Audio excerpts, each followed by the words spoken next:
Pakistan IMF से मुआहदे के लिए बरतानिया और अमेरिका की मिन्नतें तरले कर रहा है। प्राइम मिनिस्टर भी पेरिस में मुलाकातों में मसरूफ़ हैं, मगर अमेरिका की जानिब से गुजरात के कसाई भारतीय प्राइम मिनिस्टर नरेंद्र मोदी को स्टेट गेस्ट का दर्जा दिया जा रहा है और इम्कान है कि अमेरिका और भारत के दरमियान $25 अरब के मुआहदों का इम्कान जाहिर किया जा रहा है। इसी मुनासिबत से हमारा सवाल नवीद साहब, मैं आपसे आगाज़ करूँगी।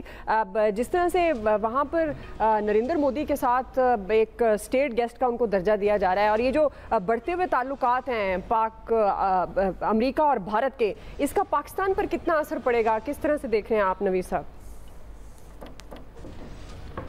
दुआ मुझे 2 सेकंड दीजिएगा। राना साहब ने पिछले सेगमेंट में बात की थी कि जो है वो कोई गद्दारी करे और जमहूर पाकिस्तान उसका फैसला करे। मेरी हरगिज़ मुराद ये नहीं थी।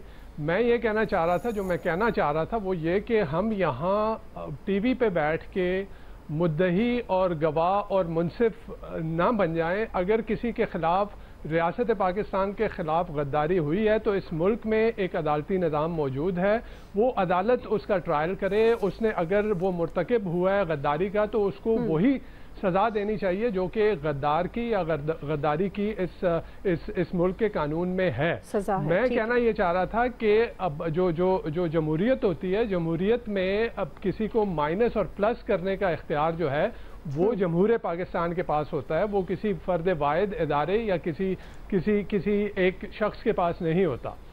अच्छा, बात आपने IMF की बात, इस वक्त जो पाकिस्तान की सूरत हाल है, देखें ये इक्तिसादी जंग है सारी दुनिया में इस वक्त। सब अब आपके जो माशी मफादात हैं उनकी जंग है। आप ये कहें कि जी दुनिया आपकी बात मानेगी और जो है वो इंडिया की बात नहीं मानेगी, भारत की बात नहीं मानेगी, तो ऐसा नहीं होगा। आपको माशी तौर पे अपने आप को मुस्तहकम करना होगा। आप देख लें, कल जो है वज़ीर ख़जाना इसहाक डार साहब ने जो है वो अमरीकी सफ़ीर से मुलाकात की। IMF आपको पैसे नहीं दे रहा, आपके पास इस वक्त टोटल जो है वो 4 बिलियन से कम के ज़खायर पड़े हैं और आपने आगे जो है वो तकरीबन 4.5 बिलियन अरब की अदायगियाँ करनी है। तो अगर इस तरह की सूरत हाल होगी तो इस तरह की सूरत हाल में आप दुनिया में किस तरह से जो है वो अपनी बात को मनवा पाएंगे? सही जी, टाइम थोड़ा कम है इसलिए क्विकली कमेंट अपना कंप्लीट कीजिएगा। जी आमिर साहब, अमेरिका पाक भारत बढ़ते ताल्लुकात से पाकिस्तान पर कितना असर पड़ेगा? और जी छोड़ें अमेरिका भारत, वो दुनिया अपने अपने मुल्कों के लिए काम कर रही है, हम आपस में दस्तगिरबान है। यही नतीजा है जो हम भुगत रहे हैं। यहाँ 17-18 में पाकिस्तान खड़ा हुआ, रजीम चेंज, एक लाडले के लिए सबको प्यार मोहब्बत उतरा और पाकिस्तान की दवाई करा दी उसके हाथ से on job training prime minister लगा के। तो नतीजा आप भुगत रहे हैं ना। तजर्बाकारों को गाली पड़ रही है, पढ़नी चाहिए, हुकूमत लेके चलाई, इलेक्शन में नहीं गए।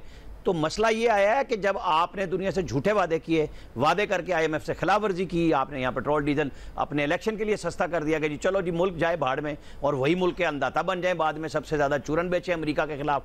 फिर जब ठीक हो जाए पब्लिक में तो आप कहें अमेरिका तो गलती नहीं थी, वो अपने आर्मी चीफ पे डाल दें कि गद्दारी तो यहाँ से हो रही थी, मीर जाफर तो ये थे। इस मुल्क में सजाएं ऐसे लोगों को मिलनी चाहिए जो मुल्क के साथ खिलवाड़ करते हैं। यहाँ तफरीक ही नहीं की जाती कि सियासत और रियासत दोनों को अलग अलग लेके चलना पड़ेगा आपको। सही जी, फैसल साहब, बात यह है कि जो इस वक्त की सूरत हाल है कि वो हुकूमत से पूछो भाई जो आप भीख मांगते फिर रहे हो तो क्या हुआ, जूते खींच के मार रहे हैं लोगों को सड़क पे। देख लेना, आज इसहाक डार साहब की वीडियो चल रही है। इस जहनी सत्ता के लोग तो इस मुल्क पे जो है वो हुक्मरानी कर रहे हैं। क्या आप उनसे क्या तवक्का करेंगे? ये जब आप भीख मांगने जा रहे हैं और एक आदमी कारोबार करने जा रहा है, जब 2 आदमी इस अलग अलग सोच के साथ जाएंगे तो आपके सामने वाले ने भी आपके साथ वही डील करनी है ना। ठीक है, इसको अपने घर में ले लें कि एक आदमी आपके घर बैल बजा के बोलता है मुझे 100 रुपए दे दो और एक आदमी आता है आपका पड़ोसी ये मिठाई खा लो, तो आपने किसको ज्यादा अहमियत देनी है? तो आगे देख लें वजीर खजाना ने आज क्या किया है। ठीक है, आप कितना जूते खींच के तो मार रहे हैं। ये तो इस हुकूमत का हाल है। सही है इलियास साहब, लेकिन दिन ब दिन जो हालात हैं इनसे नहीं किसी से टारगेट पूरे हुए, उनकी शर्तें भी मानी हैं, हम आवाम को मुश्किलात में डाला, फिर टारगेट नहीं पूरा हुआ, ना उन्होंने IMF ने कुछ नहीं दिया। जब तक अपने हालात ठीक नहीं करेंगे, पॉलिटिकल स्टेबिलिटी नहीं करेंगे और अपने आप को उनके जो शराइत हैं वो पूरी करें, बजाय कि सियासी नारा लगा देते हैं। अब जाहिर है कहाँ ये पूरे करेंगे, अब तरले डालने फिर रहे हैं।